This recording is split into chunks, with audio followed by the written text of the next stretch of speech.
Sometimes when I'm thinking about us, before we got lost and we parted, back to back we would carry on and we'd do anything for what we started. But this time we could break. I'm running dry, everything's the same. We'll try tonight. This time we're not safe and sound, not safe and sound.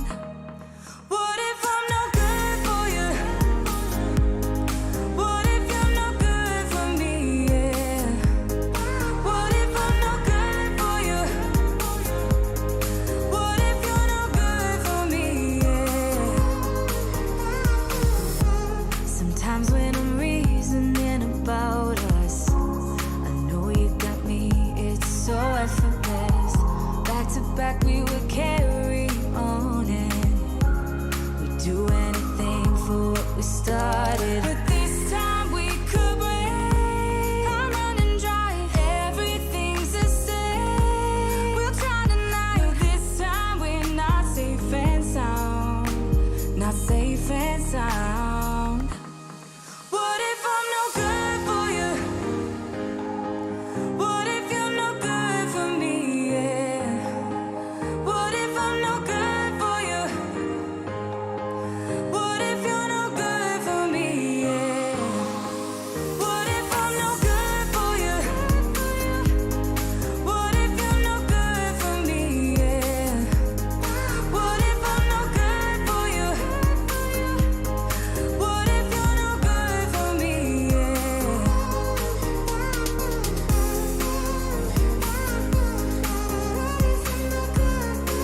you?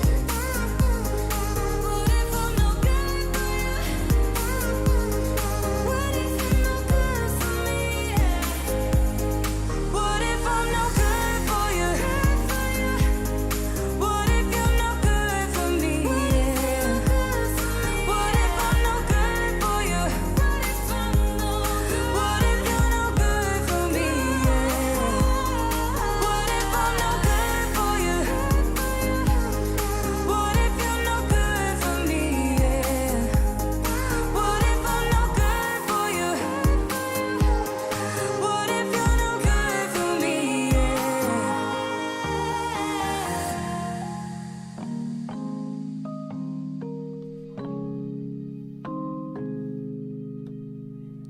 Welcome to the FPV news, everybody. I'm here, Blunty. I'm here as well. Turns We're out. ready to do some news. We got Yeah. big topics this week. We have the single most submitted topic ever Yeah. in the FPV news. The most popular, I think- perhaps. I think by a factor of 3, probably. I mean, we got a lot of emails. Yeah. So we're going to be covering that. In case you're wondering, it is the toroidal propeller. It's funny, the things that make people like kick off and get their interest.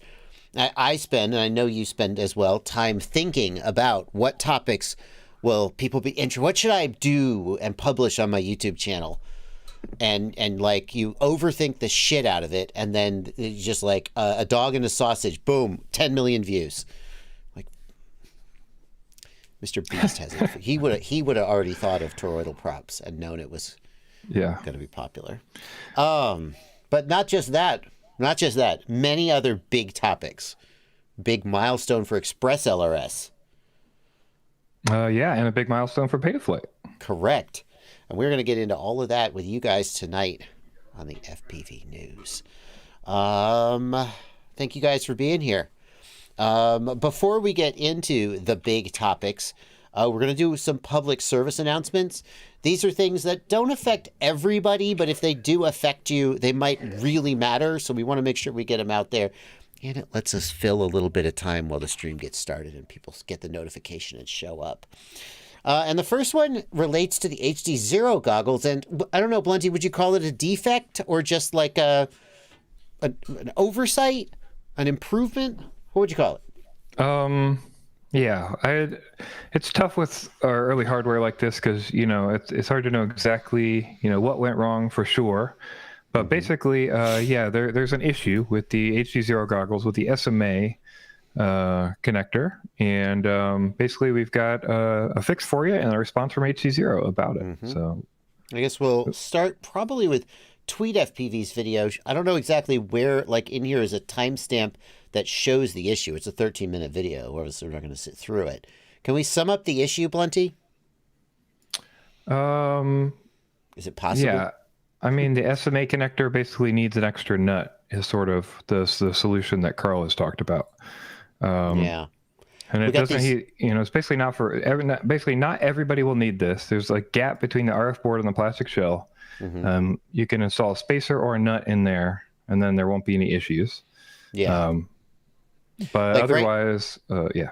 Right here we see the SMA connectors, and they're just soldered to the board, and it's this big, long SMA connector, and that just sticks up through the top of the goggle shell, and you screw your antenna on. But there's nothing sort of backing that.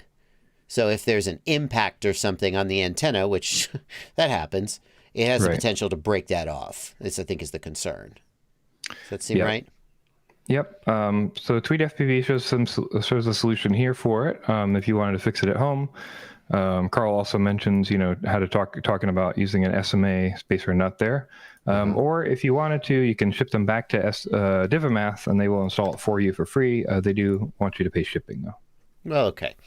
So they've put out there a 3D print that you can print yourself, and we can see here the backing, and it just basically gives the SMA nut something to press against other than the goggle shell, which is kind of flexible, right? The hell is this nonsense? And that's an easy 3D print. You could whack that out in no time. HDZero will be adding these to the goggles going forward, future manufacturing runs. And as you said, Blunty, if you really don't feel comfortable doing it yourself, they'll do it for you. You just have to pay shipping back to... Actually, I was going to say back to China, but no. Because HDZero has service centers now, don't they? Yeah, we mentioned before they have service centers in most of the major areas. So, hopefully it won't be too bad to ship those. Yeah, USA, like I remember Fat Shark, it was USA, Europe, Asia, and Australia. Those are like, you got basically the whole world covered one way or the other. I don't know exactly where HDZeros are, but I imagine it's something like that. So kudos to HDZero for the fast response, relatively fast. I imagine they were a lot of them were on vacation for Chinese New Year, but as soon as they came back, jumped right on it. And, nobody's perfect. I used to have a boss who said, everybody makes mistakes. That's why pencils have erasers. I believe that term is Pobody's Nerfect. Pobody's Nerfect. Yeah. That's right, Betty. All right. So if you have HDZero goggles, just don't whack your antennas and you'll be fine. But if you want to cover your butt, open those up and get this fixed. We got another PSA here, Blunty, and this one pertains to iFlight. Speaking of companies, this is a big problem in FPV. It's kind of annoying that when you order stuff, well, I mean, if you live somewhere where it's convenient to order from China, maybe it's not a big deal. But if you live in the United States or the American continent, then it is the American continent, North America, South America, not the United States of America, but the American continent. That is not a USA-centric viewpoint. That's just accurate before the commenters get on me. It takes a long time. And also shipping stuff back to a warehouse to get customer service can be a problem. Well, now... And that also is a concern because, in the EU you have VAT and other taxes, and there's different areas over there and stuff. So, iFlight has opened a Europe store, and that means a Europe warehouse. So they do repairs and sales and all kinds of stuff out of that warehouse now. So hopefully there'll be a lot of times where people will no longer have to pay imports on this stuff, and they'll be able to get... businesses can get stuff in the EU easier and all that kind of stuff. So now you say here, I'm a big fan of fast and secure shipping, so it's not going to get lost coming into the EU from China, with all that hassle. It's going to come from within the EU. Wonderful. iFlight return service. There are many companies for whom this wouldn't freaking matter because they have no customer service. So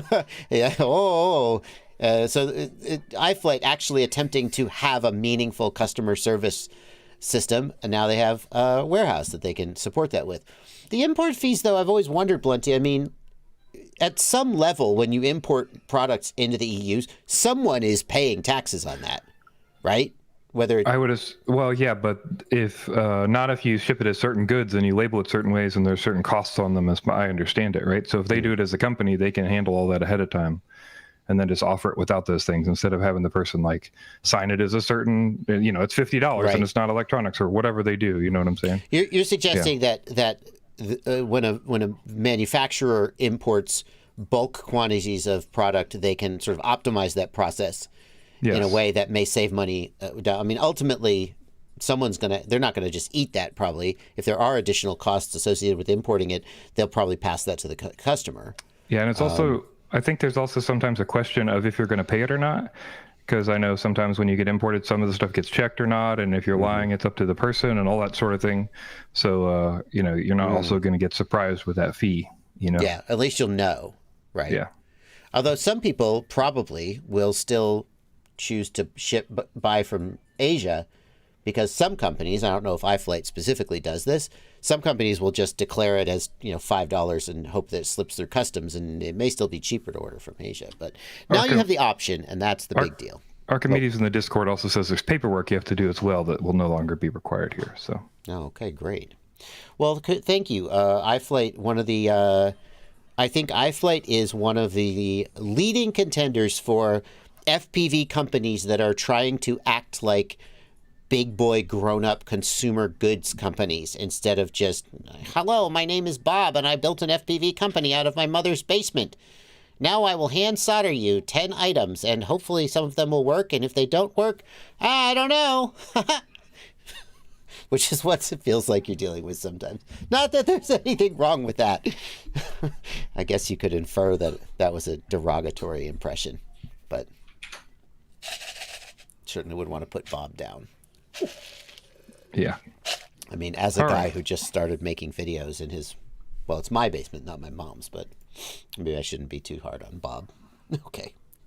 All right, on to the actual news. Yes. First up, Betaflight 4.4 has finally been released. Yay! Betaflight 4.4. This is such a big deal. Why is this a big deal? It's a big deal because it's been a while. I mean, not too long, because it was much better than the 4.2 to 4.3 gap, right? But that was like 3 years. I don't know. Yeah, maybe not quite.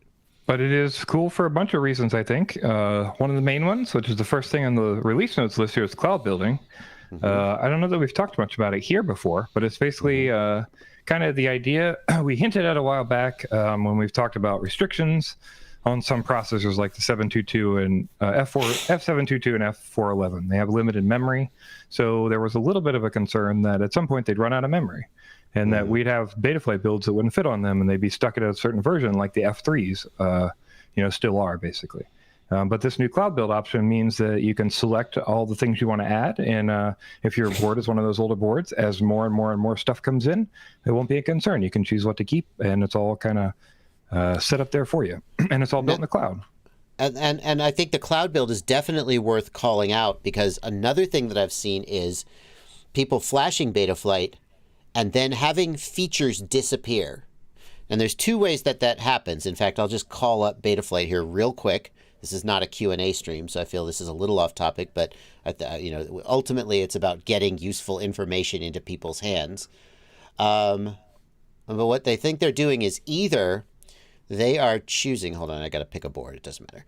Either they're going, what's all this nonsense? And they just click core only. And in fact, this used to be called classic mode, and I incorrectly assumed that it just built Betaflight just like it always did. That is not true.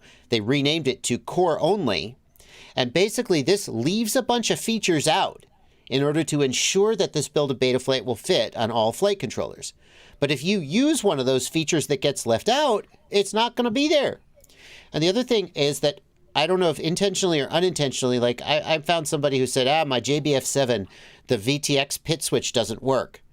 User 1 mode doesn't work. And it was because somehow they had removed the pin IO function here, and then that just got compiled out. So the default settings here will work for most things, but you should be aware that in Betaflight 4.4, there can be whole chunks of Betaflight that just aren't there if you don't choose to add them. And that means that things that you thought used to work just aren't going to work. You may have to go back and recompile. So be aware of that. Also, this points out that if you are having trouble figuring out what's supported and some of the stuff is not working properly, you can flash the core version and it'll load all the drivers, and then you can type support in CLI and it'll give you a list of supported devices so that you can then figure out what you need to include. Oh, that's yeah. neat. So like they mentioned, like for missing a barometer, you can try any of the custom defines for a barometer. So like now, there's some of the stuff that's still not going to be there as they add new hardware and stuff. Some of that stuff isn't going to be there automatically. So they've got listed stuff for that, but yeah. So there's going to be a little bit of a learning curve there for people, but in the most cases, that basic flash is going to work for you pretty well. That first one you click on with all the options picked for you. Yeah, it sounds like they're still in the prime. I'm a little bit surprised they went ahead with the release since this stuff isn't finished, but I'm guessing that the reason they did that is because they kind of were just waiting on manufacturers to do the work, and then they were like, all right, we're not going to just wait forever. But like there are still boards that do not have the correct hardware definitions. So when you flash them, like the board might have a data flash chip for black box, but the Betaflight hardware definition doesn't automatically include that when you select that target. And so they're still relying on users to submit support requests so that then they can kind of try to get this all straightened out. But even if you just take the default settings for your target and flash them, and there may be something blatantly wrong, like, oops, the barometer just isn't included. And then you have to go back and manually add it in or submit a support request. That is going to be rough. I hope that's not too widespread. It is going to be rough for a while. Yeah, hopefully if there's any large gaps, their manufacturers will hop on, but I'm not sure what percentage of support there is for that stuff yet. Yeah, okay.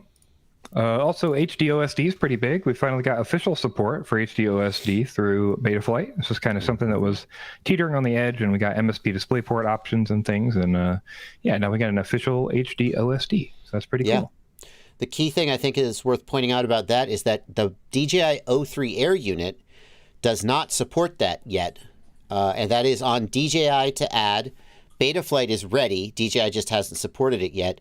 And I know for a fact that DJI engineers are working on that because the Betaflight devs finally got in touch with the DJI. I think it was the other way around, actually. DJI asked for contact information from Betaflight devs. But the point is that finally the DJI engineering team and the Betaflight engineering team have managed to go through or around the marketing team and people can actually get things done or talking. And it is something they're working on and should be coming soon. But if you have the O3 Air unit and you're excited to try this new feature, it doesn't work yet. But it will soon, hopefully. Let's see. So that's good. We also got favorites for presets, which is kind of neat. You can save some presets. But a big one for people here, that anybody interested in GPS stuff will be pretty excited about, GPS return to home enhancements. They've been working on this since late 4.2 or middle late 4.2. I know there was a ton of work being done on this right at the end of that, and then it all got pushed to, at the end of 4.3's development, while 4.2 was still out. And then 4.3 came out without these improvements, but they got them all ready, and now they're finally out. So there's a bunch of stuff that's been done here, but basically they kind of stripped out a lot of that code, I believe, and sort of redid it and made sure all the stuff was making sense, and they worked out a lot of bugs and stuff and all that kind of thing. So basically now the plan is, instead of the previous system where it kind of just flew to you and then you kind of figure it out from there. Yeah. Right. Now it'll reliably return at a set speed, descend at an angle, land within a few meters of the home point, and disarm automatically as soon as it hits the ground, because it detects when it hits the ground now. Yeah.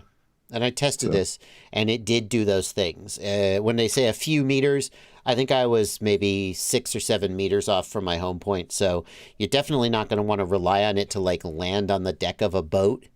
Like, it's not doing like a DJI aircraft where it has like a downward facing optical flow sensor, and it can, anyway, it's not doing any of that stuff. It won't do a pinpoint landing, but it will not do the thing that it used to do, which is where it just kind of flew in circles until it crashed.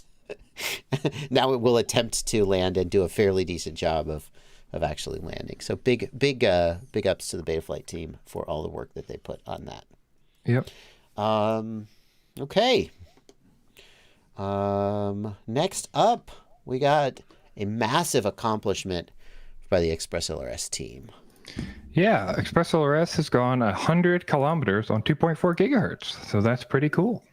Yeah, that's pretty big. Cool. Very big. We got a link in the video description to Wesley Vardy's video showing it. He's got information about all the setup and how it was done. But this is this a record for ExpressLRS? Is this the furthest a 2.4 gigahertz ExpressLRS link? As far as I know, absolutely. As far as I know, that's true. Yeah. Yeah. There's some really cool technical details in there, such as the homemade antenna that Wesley used, because it was 5.8 gigahertz video, and they didn't keep video the whole way through, but they got much further than most people would think 5.8 gig video could. A lot of people say that 2.4 gigahertz is just fundamentally unqualified for long range. Like, you just can't do it. And I think this basically proves them wrong. Not to say that there aren't some situations where 900 megahertz is better. I mean, by that logic, 400 megahertz is better, as long as let's all just fly Dragon Link. But there's a lot of people for whom 2.4 gigahertz is going to be a great solution, and this shows that you can get just an extraordinary amount of range out of it with the right setup. Yeah. We also linked some videos in the video description, just in case people didn't know. There have been other 100-kilometer flights. I know people are going to ask. Crossfire has gone 100 kilometers quite a while ago, so we did include that as well. I also was able to find a FreeSky L9R that did not hold it the entire time, but they got an L9R on 2.4 gigahertz to 97 kilometers and still get signal. An L9R, that's not even LoRa, is it? I don't believe so. It's 2.4 gigahertz, but I don't believe it. So it doesn't act like LoRa, that's for sure. It drops a lot. But I was just impressed that it even got a signal out there. So yeah, that's impressive. And then, of course, Dragon Link, we know, can do that, but it's quite more costly. So I went ahead and included those just for posterity's sake. But yeah, this is pretty impressive stuff, and only more work to do, to keep increasing it. Captain Bry posted on our Discord about it, and he said, unfortunately at the end, the power shut up and there were a bunch of interference, and, it did, we lost some LQ, so we got to figure that out. Yeah. They're always there. They're not going to be like, well, we went 100 miles, or 100 kilometers, guys. Let's all just go get a beer and call it a day. They're like, well, we went 100 kilometers, but we didn't keep 100% LQ the whole way. So we got a lot of work to do. And that is why I love ExpressLRS. I just dig that attitude so much. CMAC in the chat points out that the Wesley made his own dish antenna by using a regular antenna pointed at a parabolic reflector that he sourced. CMAC points out that the parabolic reflector, what happens to a circularly polarized signal when it bounces, Blunty? It reverses polarity. It reverses polarity. The polarization on that video link was backwards the whole time, because apparently Wesley didn't think of that. Gotcha. So the fact that they made as much range on the video as they did, they could have gotten much even further if they had correctly compensated for the polarization of the antenna. Crazy stuff. So exciting.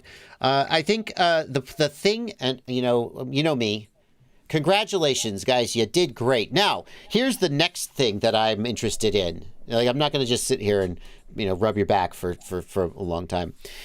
This proves beyond a shadow of a doubt that with the right equipment, ExpressLRS can go 100 miles, or 100 kilometers, sorry, up high in the air at some altitude, unbeknownst to anyone.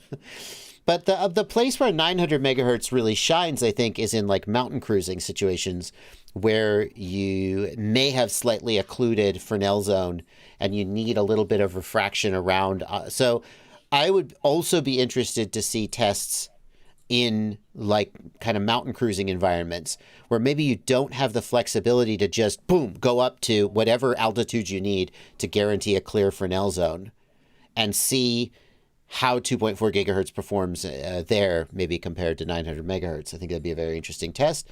I won't be doing it, and you're certainly not obligated to do it either, but I thought I'd throw it out there. Okay. Yeah. Alrighty. What do we got next, Blunty? Next up, you got a cinematic of the week, which is the first time we've had one in a while, but I thought it was definitely worth listing. Yeah. So let's check it out. From d.visionaerials. He did a video with a rollerblader or roller skater. We're not going to get in a mall. Copy strike for this, right? I don't think so. It's Instagram and TikTok. I don't know. I don't know. We're not going to play the problem with audio, cinematics. obviously. Let's check it out. Can I make it? Maybe I won't play the audio. There's a link to this down in the video description if you want to see the audio. Can I can't zoom in on it either, can I, Blunty? Because it's freaking Instagram on desktop. Yeah, I don't think so. Maybe TikTok will let you. There's a TikTok link as well. It's the same thing? All right, let's try TikTok. Yeah.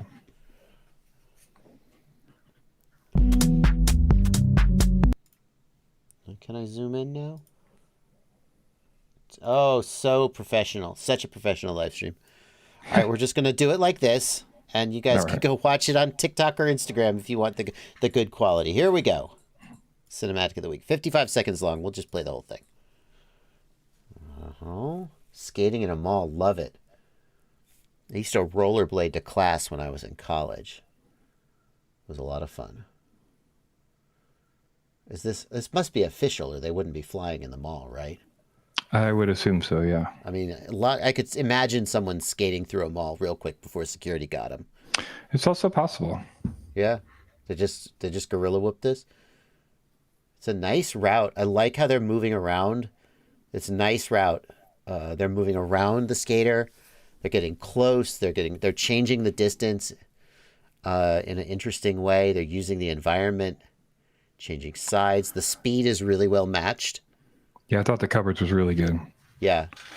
They never get so far away that the skater is like tiny. I think the shot is ending right now. That's why they did that. Or maybe there's some. Yeah, okay. Yeah, it's a really, really nice flight. If it was not pre-planned, then it's like God tier. If this was just straight off the cuff, I imagine it was pre-planned. Yeah. Yeah, cool stuff. Really well done. I'm just enjoying watching it again, to be honest with you. So shout out to d.visionaerials for doing that. We've got their Instagram linked in the show notes. Mm-hmm. Great. Even that move, which usually feels like a mistake, it usually feels like, oh, I screwed up and you're about to go out of frame. Let me do a quick flip and get you back in frame. Yeah, Even that one felt like flow on it. Yeah. It was pretty flowy. Yeah. It feels like she slowed down suddenly and the pilot wasn't quite expecting it and had to cover. But she stayed in frame, mostly stayed in frame, and didn't break the flow too much. It was like really, really good take. This is good work, and I'm very impressed. Well done, d.visionaerials. All right, we are going to talk next about diversity antenna mounting and whether it makes a difference at all. But before we do that, we're about halfway through the show. Let's do our pluggables. All right.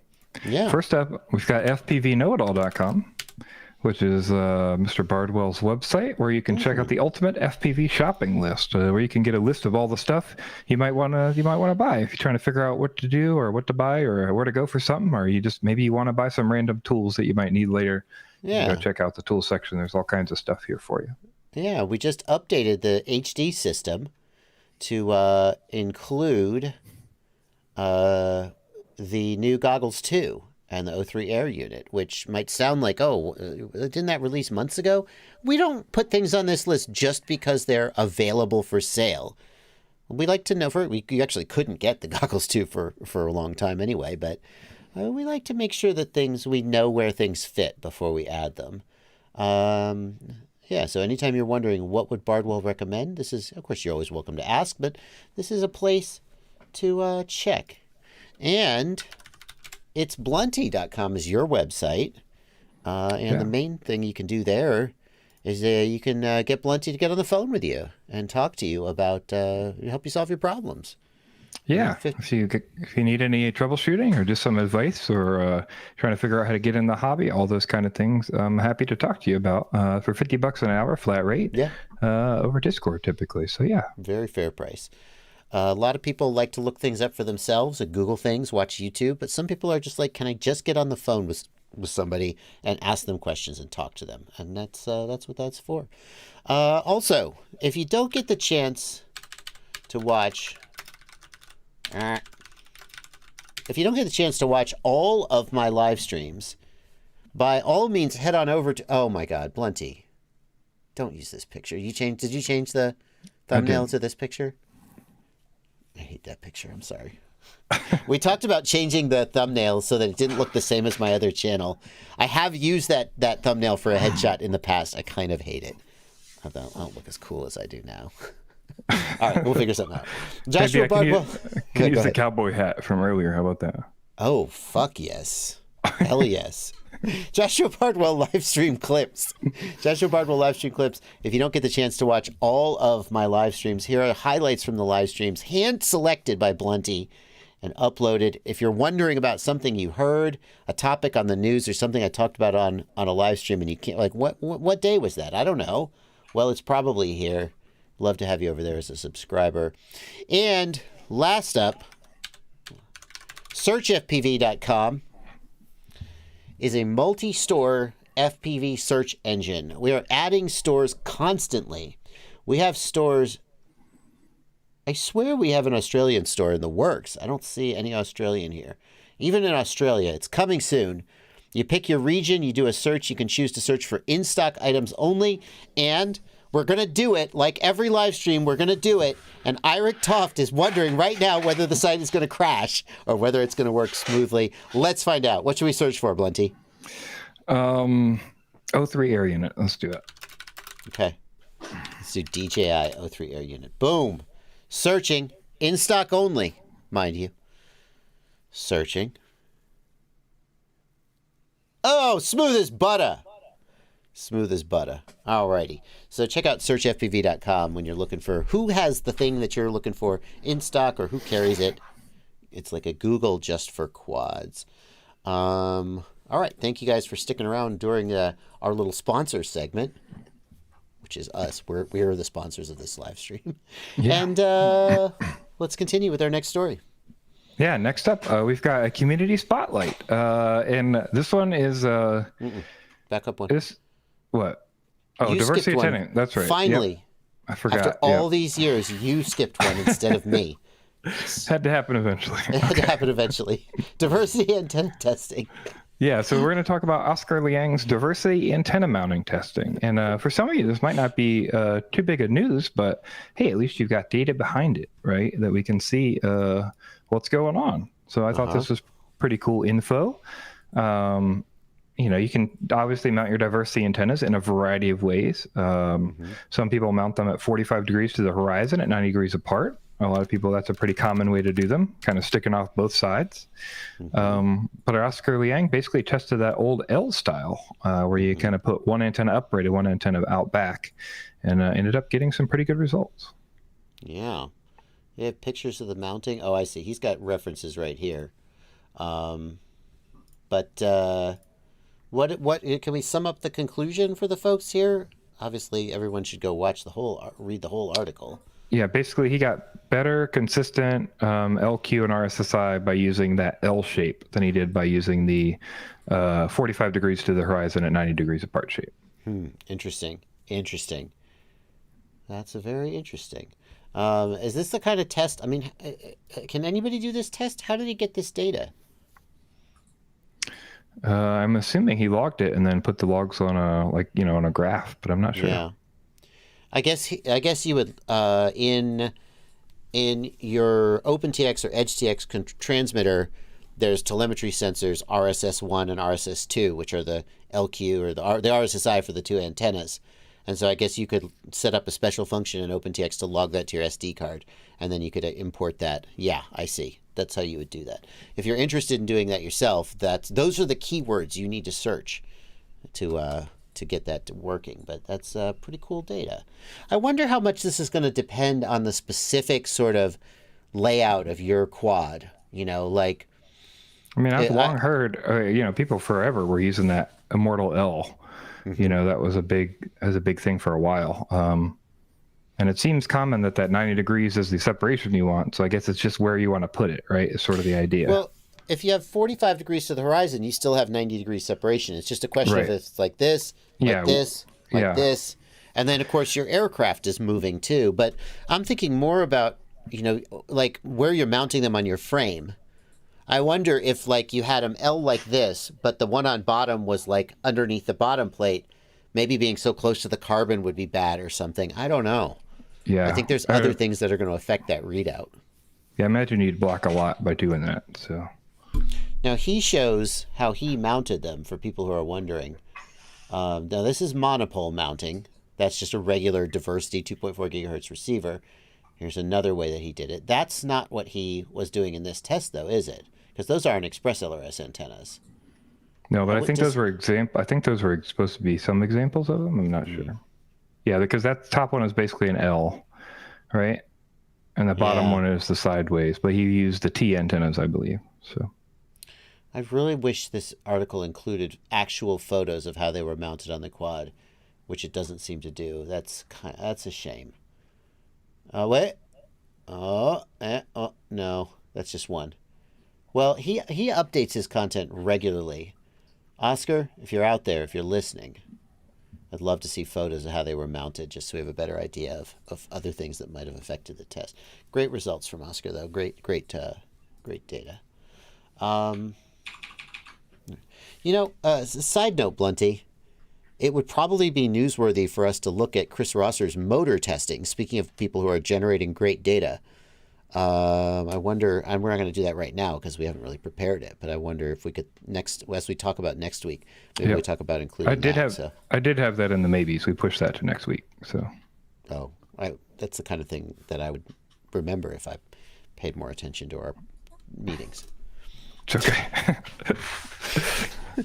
Oh yeah, we'll check that out. We can check that out next week. Okay, great. Okay. Alrighty. Next up, we're going to go into the community spotlights, which are things that people in the community are doing that are interesting and noteworthy.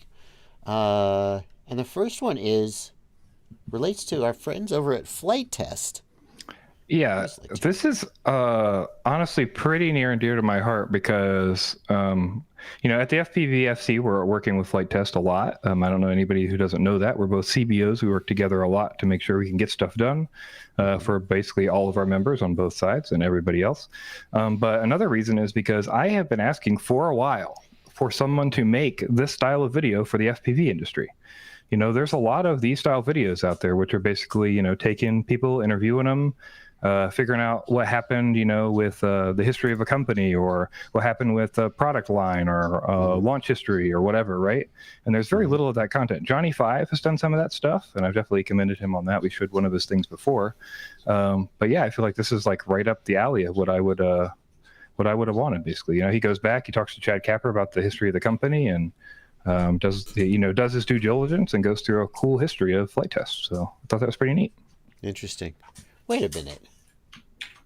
I think is that my footage? With the creator of what else wasn't being mentioned in that podcast. So we reached out to Chad Capper.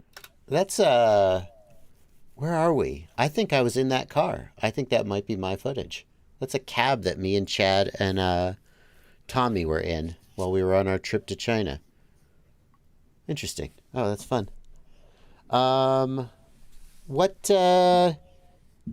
Any insights here about the history of Flight Test that people can look forward to? Not too much directly, just a lot of a lot of questions people might have had about where people went or what happened with employees and stuff. A lot of that stuff is answered in there, and then sort of where the company's heading and what their goals are and that sort of thing. So I thought it was pretty neat. It reads very much like a sort of outside look and, kind of like, hey, we wanted to know what was going on, so we interviewed the people and we figured it out. So I thought that was pretty neat. And like I said, I really want more of this format of stuff because I think there's a lot of room for that. And also I think this kind of stuff can go viral a lot and kick the hobby, out to other people. So interesting. Yeah, you're probably right about that. It really is a unique kind of storytelling that someone has to want to make it. Then the FPV community is so small, and that kind of content is very, very labor intensive. Like to make an 11-minute mini documentary is hours and hours. It's weeks of work. And this one is 38 minutes. Yeah. It's so much editing. It's so much editing and work and all the interviews you put together and the conversations and communication and it's not nothing. So. Yeah, amazing, frankly, that they're just giving it away for free, although, that's very consistent with the way that people operate, considering how much work must have gone into it. I wonder if it's monetized. Is it monetized? I'm sure it is, yeah.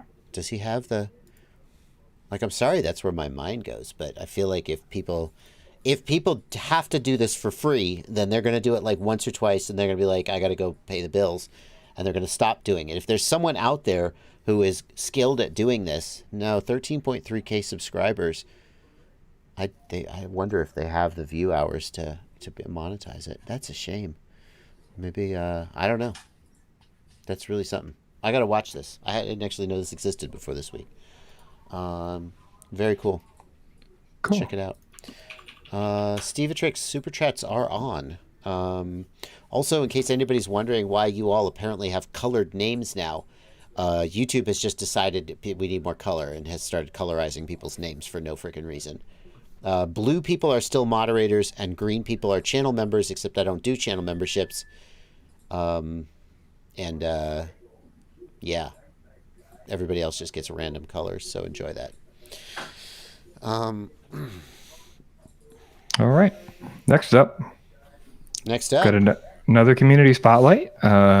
We talked last week about the drone race at the museum that's happening. Museum, right? Air Force Museum? Yeah, the Air Force Museum. And now there's going to be there's a Velocidrone map of that if you were planning to go. I believe the ticket's already sold out. But yeah, if you're planning to go or you want to fly this stuff and see how you were going to do, you can come hang out in this Velocidrone race here.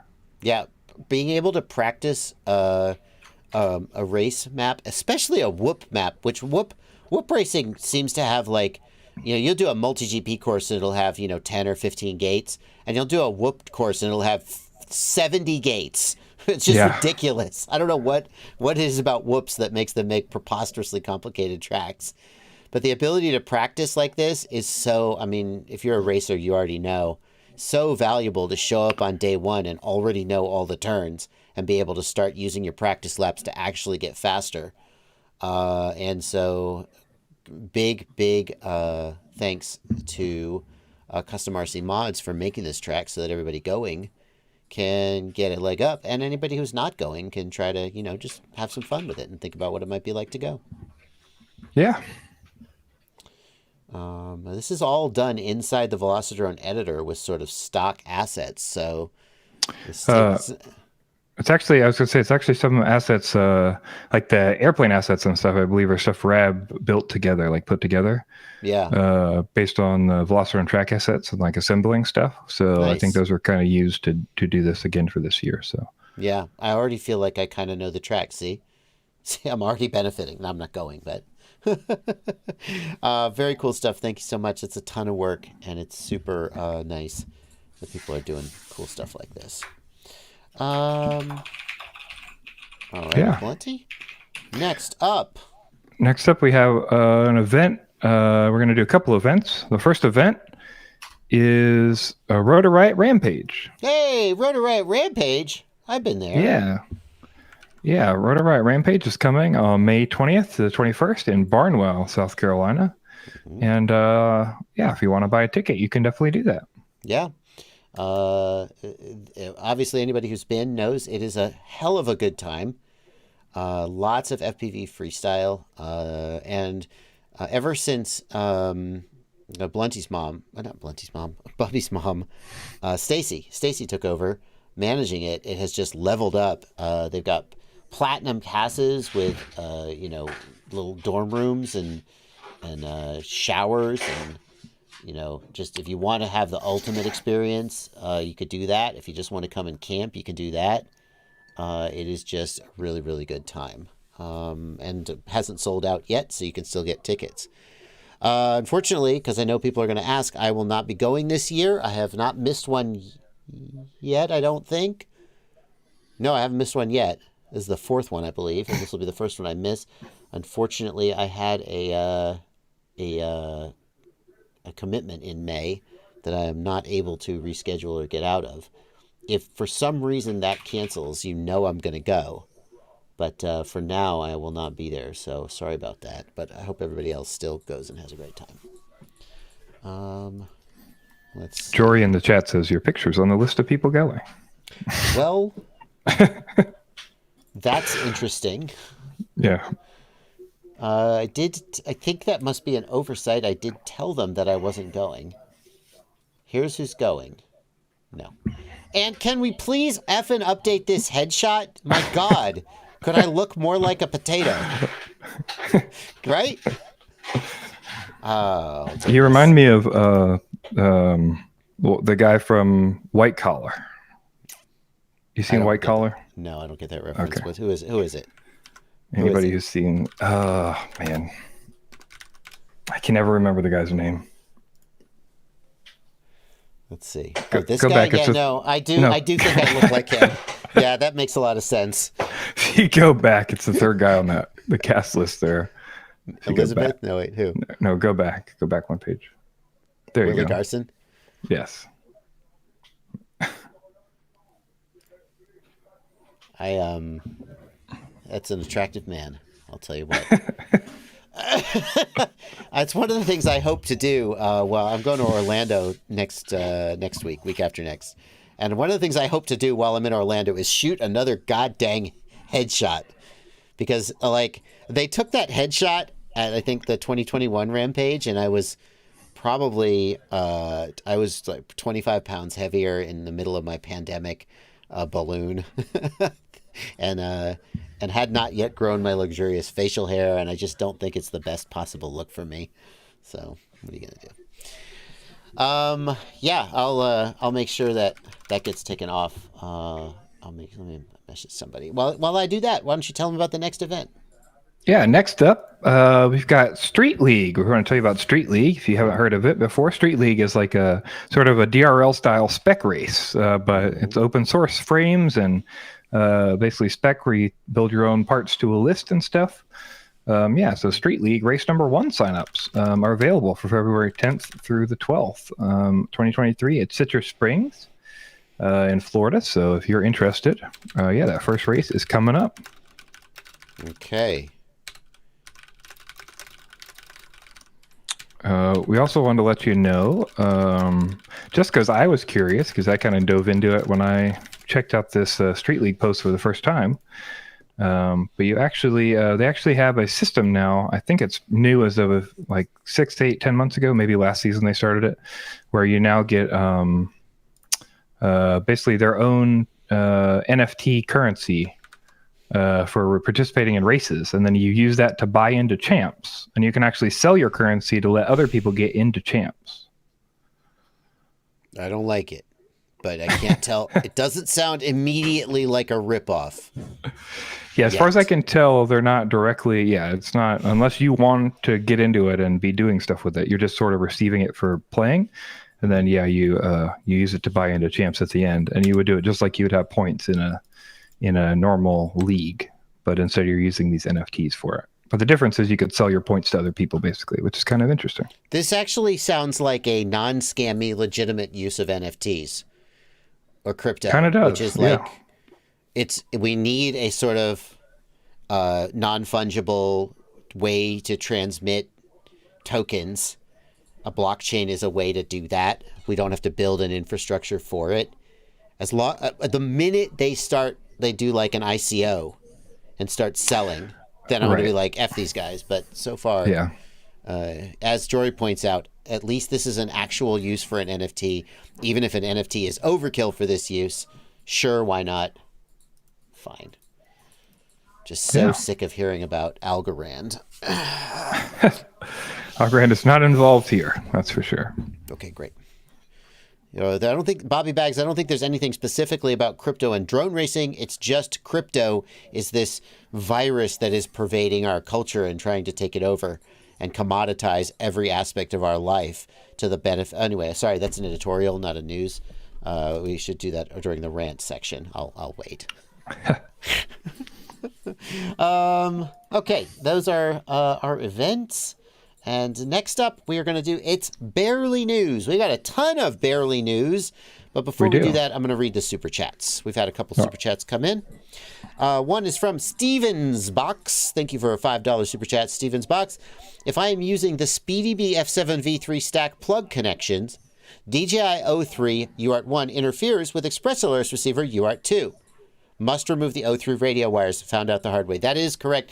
And in my opinion, this is a design flaw in the board. Not a showstopper design flaw, but it's tough. Because if they had put that on a whole separate UART and you weren't using the DJI controller, now that's just one UART that's completely wasted and unusable. And that would be a problem. So by putting UART1 in both of those locations, they make it easy for you to use it. It does mean that you have to cut the S-bus wire, as I learned when I put a SpeedyB in my Vanover frame. So if you're using the SpeedyB, then that will cause your receiver to not work until you cut that wire. Just to be clear, that's because there's also UART2 on that plug, and the UART2 is shared with the other UART, right? That's the idea here. UART1 is for OSD, UART2 is also in the plug for S-bus, and then you're sharing it with the other UART2? Is that the idea? That's the gist of it. I'm not sure the exact numbers are correct, but basically there is a UART on the S-bus pin in the plug. That same UART is broken out elsewhere on the board.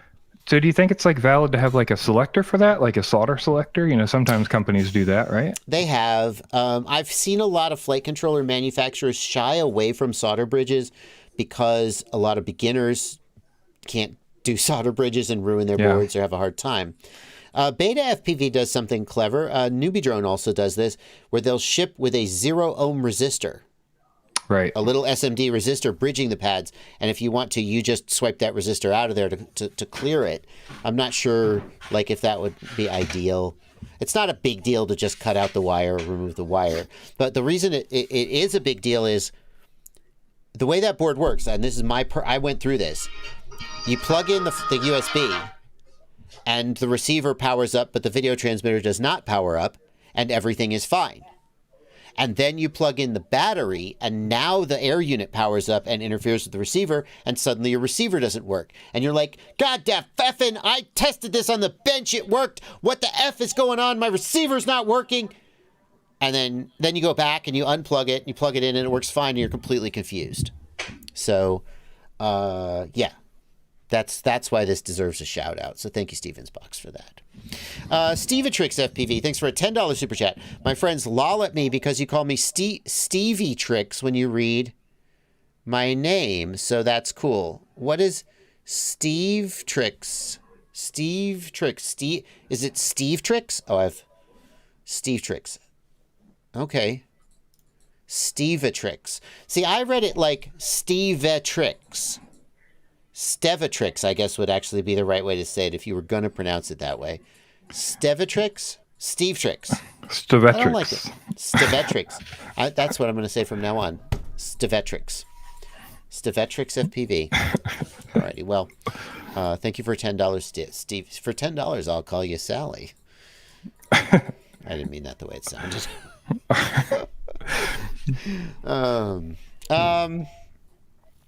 Let's see here. Okay, that is the super chats, and now we will get on to It's Barely News. Where are we going to start, Blunty? First up, the most submitted story ever is toroidal propeller. So for anybody that somehow did not get this in their newsfeed, because it seems like everybody did, there's been a revolution by MIT, or what they claim to be a revolution, for decreased noise in propellers. And more importantly, to fly very, very quietly. I needed... Sorry, Blunty, to cut you off. I felt like if we're going to talk about decreased noise, I should unmute the video. Propellers, as we all know, are pretty loud. There are different ways to make them quieter, and we can look... Go ahead, unfortunately, there's not a good example of the same thing flying in the same way to get it. Shut up! Yeah. Yeah. We made these new propellers. They're so quiet. Listen to how loud a regular propeller is. All right, well, see ya. Yeah, there's not there's not an apples to apples comparison really in there in the same way that there should be. But what we did do is pull pull what information we could. Again, to basically wing. All right, F this guy. What else did we pull, Blunty? We pulled what information we could, but unfortunately, I wasn't able to find a paper on this published anywhere. So the only thing we got was this 2-page PDF, which just shows there is some noise reduction with those propellers. They basically claim that the reason that they are getting noise reduction is because normal propellers push out tip vortices from the tips. And once the tips go out, they're basically focused, so it takes longer for them to dissipate as they go out. But if you spread the vortices around the entire ring, then the vortices will dissipate faster because they're coming from all the areas. That's their idea behind this. Interesting. If only we could hear it ourselves under controlled conditions. MIT. People are saying it's in the video, but as far as I remember, there's not an actual good example that's the same. It's just showing you what the propellers do, but it's not comparing them in the same way. I believe you. I don't believe our chat. I believe developing our chat every day of the week, but I'm going to still look at this video. Of using this toroidal shape, this annular wing shape, to make hopefully a quieter propeller. So cool. I had an intern of mine who was just absolutely phenomenal run with the idea, where he took the concept and created a bunch of iterations using 3D printers in our technology office innovation laboratory to try out basically different shapes and see, what works, what doesn't, and then from there figuring out what are the things that are making that's making this propeller quieter. I can hear it. The key thing that we thought was making the propeller quieter is the fact that you're now distributing the there's no load. I mean, I don't know. I would want something that's actually doing 2 drones. You know what I mean? And actually measuring dB and stuff. It sounds like there's more of like a buzz off the regular prop, whereas the other one is more of kind of like just a whir. Anyway. The vortices, they're being... Obviously, don't crash. It's going to explode, but there you go. So Ghost Branch sent me a 3D print that I could print. He said if you print it out of PETG, you can fly it and hear the difference. And I guarantee I got to do it, right? That video will get 1 billion views, right? Clearly. Probably, yeah. I saw some people on Facebook already printing some versions of this and trying it out. So I didn't see any test videos yet to share, though. Also, we've got a picture from Facebook of basically some props from iFlight that they released fairly recently, January the 29th, that are sort of in this idea. They don't go all the way around, though, so they don't do the same achieved thing here. So that's kind of interesting that they release these, but something to know. Like a Cinewhoop prop to be quieter, maybe, when you're near talent. Interesting. I need a Chris Rosser test before I believe any hype. All right, there we go. People are finally appreciating data. The one thing we can point out, though, that was in the News Atlas article and a couple other articles that I saw was actually boats have been doing this for a minute. So there's companies producing toroidal propellers for boats, and those have been shown to boost fuel economy and are quite a bit quieter in boats. So that's pretty neat. Nice. Well, water and air are very similar. Yeah. So, okay. Next up, we got an article. When I first saw this article, Blunty, I was like, oh, finally, a development in the improvement in lithium battery performance that is not just BS hype that will never actually manifest in the real world, which is what it seems like most of them are. But it turns out it's not as directly applicable to the batteries we use. It's still pretty freaking cool. Yeah, so some researchers have figured out after a bunch of testing and weirdness went on, basically, some people at Dalhousie University ended up doing a bunch of testing on battery components. And essentially, they were trying to figure out what the parasitic drain was from. They would charge a battery and they would get drained, and the drain rates seem really high on some cells and low on other ones. So they did testing to figure out what was causing that. And essentially, they figured out that it was tape. So in some of these batteries, there's a polyethylene, I don't know how to say that second word there, but what PET is. We know PET is like a plastic tape sort of thing.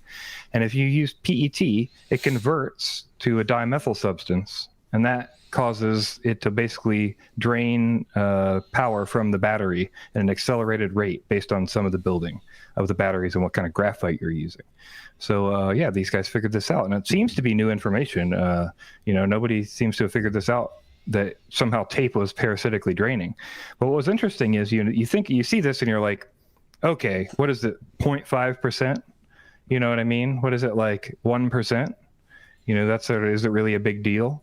Mm-hmm. Well, actually, our second link, if you click that second link there, we've got a link to the studies. I've got the second and third link in this thing, are studies here. Nice. That you can check out. I went and dug them up. But the first study here we've got is if you scroll all the way down, there's some charts you can get to. They have to load, so yeah, there you go. Perfect. So so they did LiFePO and nickel metal cadmium, I believe, for these. or like a nickel metal cadmium hybrid with LiFePO, basically. And then LiFSL batteries. So these aren't the LiPos we're used to, but there's, lithium batteries. But you can see in one of the tests, they were actually, the orange here is the reversible loss. So what can be reversed by fixing the tape, basically. That's a huge amount. And then the red is irreversible loss that cannot be fixed. But in some of these testing, based on the graphene types they were using, they were able to get 70% recovery based on the loss that they were getting before. So wow. Pretty incredible. Some of these obviously only 1% or so, but yeah, pretty amazing that this little discovery seems to be a big difference for some of these batteries they're manufacturing anyway. Especially LiFePO. It looks like LiFePO 4 can make a big difference based on manufacturing. And for those who aren't familiar, like if you have the Relion battery pack that I reviewed a long time ago, there's a lot of LiFe batteries out there in like solar generators and so forth. They are far more stable, have much like 3 to 5 times the cycle life of lithium ion or lithium polymer batteries. They have lower discharge rates, but still pretty good discharge rates. You can literally stab a screwdriver through the whole battery and it doesn't light on fire. So they're much more stable and safe. And but they're vastly superior to lead batteries because they're so much lighter. The main downside is price. They're much more expensive. But a lot of people are using them instead of lead acid and lithium polymer batteries in solar generators, battery backup systems, and so forth. And so, and obviously in those situations that if there's a bunch draining while you're not using it, exactly, that's pretty cool to recover that. That's for sure. Especially if you're dealing with a solar system where you need every milliwatt hour of energy that you can get, or of power rather you can get. If you're losing some percent of your power overnight just because the battery's sitting there, that's stuff you got to make up the next day off your solar panels. And the idea that you could get rid of all that simply by changing to a different kind of tape, boom, that felt like a really newsworthy accomplishment. So yeah, pretty cool stuff. Right. And yeah, like you said there, or like you mentioned, there's a bunch of crazy battery stories that don't make sense. So yeah, this is finally one that looks like it might actually make a difference. The only reason this is in barely news instead of actually being newsworthy is that FPV people don't usually directly use lithium. We don't use this chemistry of battery except maybe as a field charging pack. So if it was LiPos, this would have been news 100%. Yeah, and I'd say that's the case for the Toroidal propellers as well while they were here. And the next story that we're going to talk about, solid state cooling from vibrating membranes could possibly replace fans. And this is another thing that maybe we'll end up using at some point in the future. Basically, you typically have little cooling fans in small devices, right? And maybe they have a heat sink going somewhere, but essentially you've got a fan that's actively drawing cooling, and you're using it to, basically wick heat out of a substance, right? Mm-hmm. And like sometimes a video you're doing transmitter. Yeah, and sometimes you're doing a conversion, so a phase change conversion with like alcohol or something in the system, but you're always using an active cooling element to draw air away. Mm-hmm. Well, what they figured out here is essentially they could use these little vibrating membranes inside of a solid state device, and the little vibrating membranes in this little block can be activated and will essentially push out air like little jets through holes. And so without a fan or any kind of active moving technology, really, other than these little vibrating membranes, you can create active airflow and get cooling. So it's kind of interesting. It can be much smaller and hopefully much more efficient once they get it dialed in. So yeah, anybody who has a laptop knows that the fans are a constant, a very common trouble point. You have a device with a bearing. Bearings wear out. They collect dust when they can get clogged up and not work very well. I guess that's also going to be true. Anything with moving air is going to collect dust, so maybe that. But they also require like a head pressure, and they also require you have static pressure of fans, and you get different airflow based on restrictions, and like you said, dust clogs up, and it changes the cooling pathways of them and how they do, and that sort of thing. So you actually have a background in HVAC. You know more about this than you're letting on. Yes. When you said head pressure, I remembered. The idea that anytime you can take a mechanical object and replace it with one of these micro-mechanical objects, which essentially has no moving parts on the macro level, there's a potential for a vast decrease in cost and a vast increase in lifespan and durability, and decrease in size. So this is very, very exciting. First laptop to have one. I'm looking forward to it. Yeah. Next up, we got a drone collecting animal DNA. Hold on, No? I did an audible here. I swapped them. We got. Oh, okay. Because in we got 4 stories in a row here that are possible things we could use in the future. Okay. Because now we've got micro cameras. So if you haven't heard of micro cameras are extremely tiny cameras. Here you can see it on a person's finger there. And these micro cameras essentially use sensors instead of mirrors. Because most cameras will use mirrors to focus light into a single sensor, right? But essentially, these are a fabric of small sensors that are being used, like absorbing what the mirrors would typically bounce. I'm sorry, Blunty, hold on. When you're doing a size comparison, please don't use the HIV virus. Like, ideally, don't use. If you must use a virus, pick a different virus, because that's not okay. We don't need that. Okay, sorry. Go ahead. All right. So essentially, for a while, they've been doing these micro cameras for a while. But the big benefit here was they were able to use neural processing and figure out the best orientations of these things. And you can see here from this image you're showing, on the left is what we were getting before. And with this new system is a picture of a flower from the right, which has been generated from a proper layout of these little eyes, essentially, and then neural processing on that image. We can turn individual surfaces into cameras that have ultra-high resolution. You wouldn't need 3 cameras on the back of your phone anymore, but the entire back of your phone would become one giant camera. And micro cameras could be dusted onto a surface, making anything a camera. Oh, there are no privacy implications of that. No, not at all. I'm sure that this will only be used for the good of mankind and not for revenge porn. Yes, Ever. and I'm sure we're getting the latest information on this, and nobody is ahead of this privately. Couldn't be, right? That's where my head goes immediately. God. If you're dumping money in this stuff, surely somebody's ahead of you, right? Okay. I admit that 2 years ago, I got an invitation to go to Russia and stay in a hotel there. And while I was there, some very nice people visited me. We had a nice time. I'm not going to talk about what happened. It seemed like it was really out of the blue. And then I came home, and then I started getting these messages of people wanting, I wonder if there's a relationship to this story. I don't know. If you got dusted. I might have gotten dusted with micro cameras. Well, at least it wasn't polonium. Next up, we've got a drone collecting DNA from animals. Yeah. All this time, we were the aliens sending drones to collect DNA, right? Yeah. Much like you would imagine aliens doing to us, we are doing to the tops of trees. So one of the things they're trying to do is get some information from forest canopies and areas, and they've developed a drone that can kind of hang out in the branches and trees and fly around and collect that DNA, so they can get it more easily instead of having to, find other ways to get the information from up there. So pretty cool use for drones. Yeah. Nobody has to climb a tree and risk getting hurt. Just send a drone up there, and it, like a little bee, collects the pollen, right? Very cool. All right.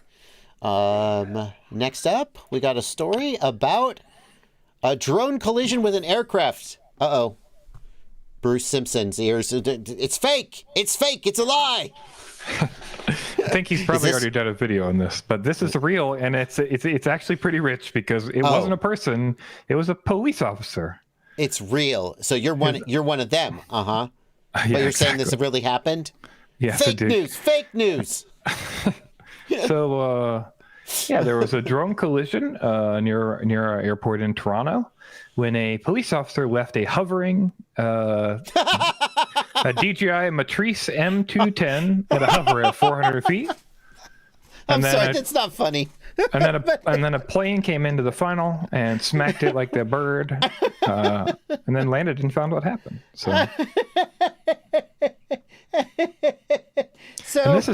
And this is actually, I got to be honest, this is actually like a perfect example of things, they say not to do, Basically, he left it hovering and wasn't paying attention to it. He wasn't actively looking at it, and they said he was super busy at the time.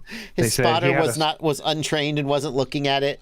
he had a spotter, but the spotter wasn't sure, the correct information and stuff. So, yeah.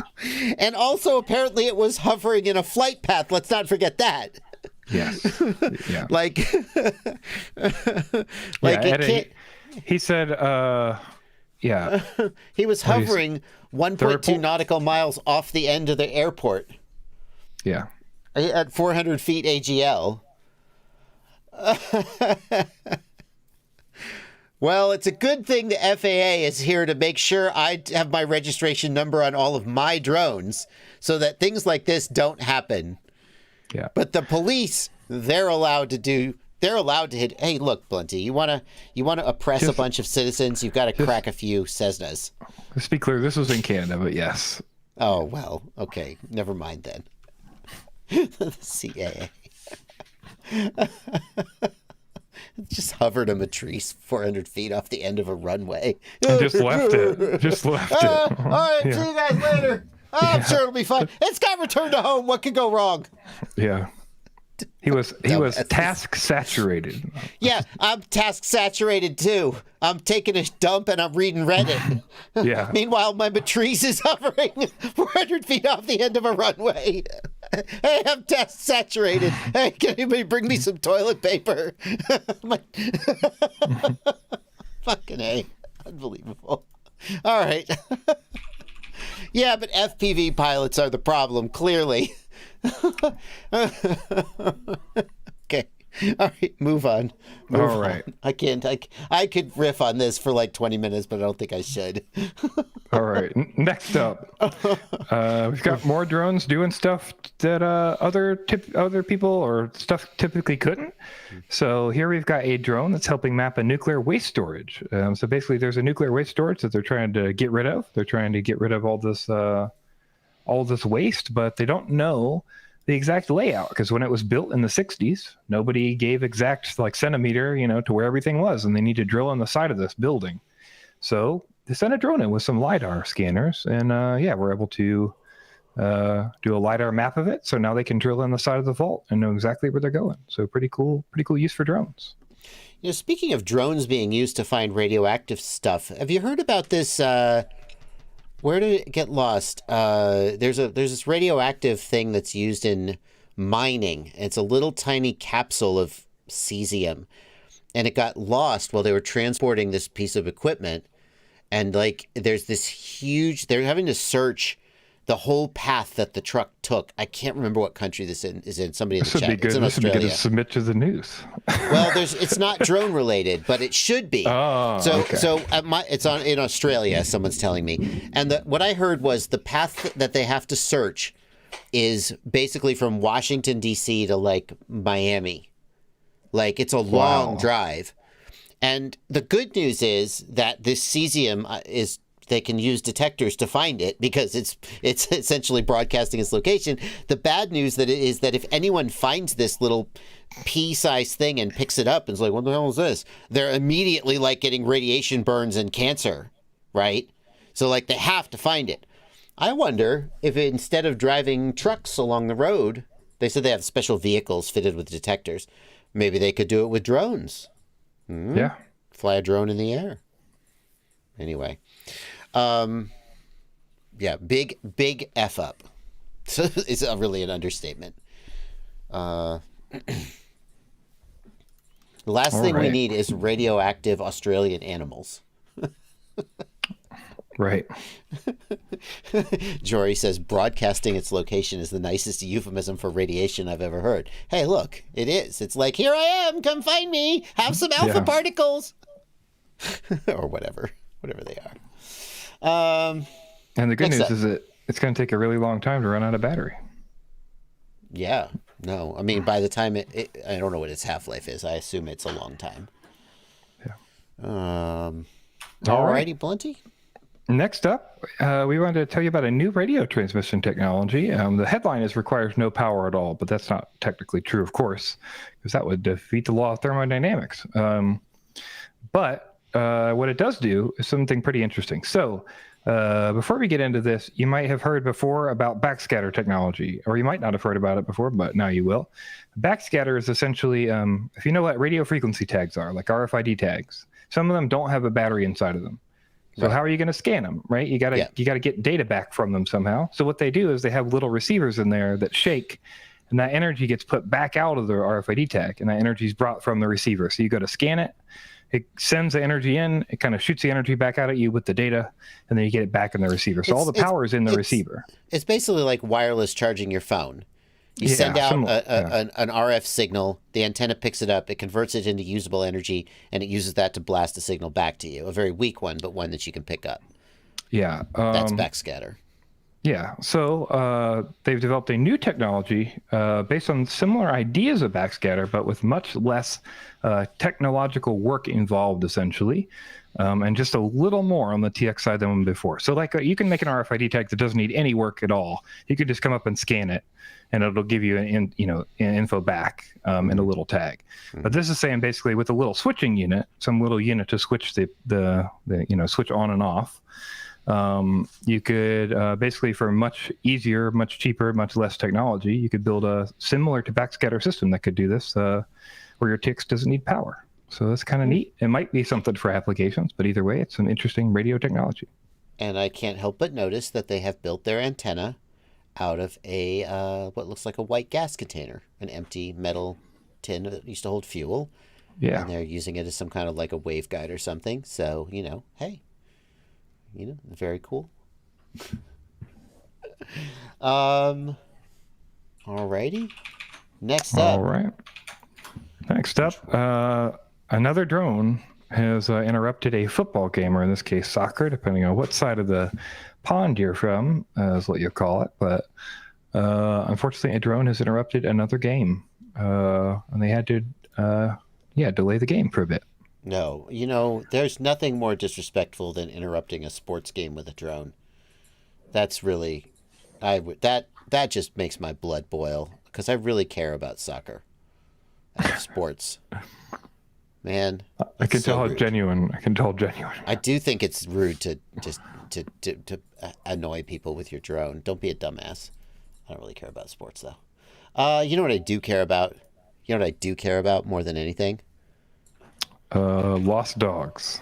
You're damn right. I care about lost dogs. And if you disagree with that, you can get out of here. If you don't care about lost dogs. Get out of here. Is Henry behind you? Yeah. Or he's over to the side here. He's on. Oh, we can't see him today. Yeah. Okay, that's okay. We got a drone that found a lost dog. Is it a Shiba Inu? It looks like a Shiba. Yeah. He got lost out in the woods, as many of these dogs do. And luckily, they got a drone to get out there and find him, which seems to be happening a lot. But it's pretty awesome, because I think there's a lot of cases where these dogs just would not have been found. You know what I mean? Yeah. And it's pretty cool to see this stuff. Shiba are good dogs. Here we've got the drone, where the police are going to find the drone. Yes. That is actually the matrice that they were looking for this dog when they crashed into the Cessna. Look, see, he's just chilling. He's just chilling, though. He's like, I'm sure my people will come find me. And thankfully they did. Yeah. Oh, yeah. Here comes the dude coming to find the doggo. All right, I don't want to see you. I want to see the doggo. I'm not here for you, Robert Curran. Thank you. That's what I want, is the doggo. I need, Blunty, I need like someone to edit the news so that all of this bullshit is gone, and it cuts this stuff out, and it only shows me the actual shots of the dog. No, see, F this guy, right? Don't care about any of this. I want to see the dog. Yeah, there we go. That's what I want. Some kind of account that's like news, but only the animals. That's right. I don't want to care. See, they just give me a taste. Yes, this is what look at this good boy. Now we're gonna go back to this dumbass. No, not that dumbass. That's a good boy. All right. Well, that's going to bring us to the end of the news. Fantastic. We will be here next week, Blunty. But next week, yes, it's already scheduled. Then there will be an interruption as I go to Orlando and Miami. If you live in Miami, hit me up. Email me, jb@joshuabardwell.com. No promises, but I have plans while I'm in Miami. I'm actually there with my family. But as long as I'm going to be there, I'm going to, see what's going on and maybe do some drone-related things. So if you're in Miami or nearabouts that area, maybe hit me up and we'll see if we can work something out. But we will have news next week. And then we will not have news. I'm going to pull up my calendar just to be sure I get it right. We will not have news the 14th or the 21st. We will theoretically be home on the 21st, but I think that probably trying to do news the day we roll in from a trip will be a bit much. So we will be back. We'll be here on the 7th and then back on the 28th. And please continue to submit news to news@fpvknowitall.com, though, and we'll get it when we get back. Yeah. Awesome. That's it. Thanks, Blunty. Thank you guys as well. Thank you, Joshua. And we'll see you guys.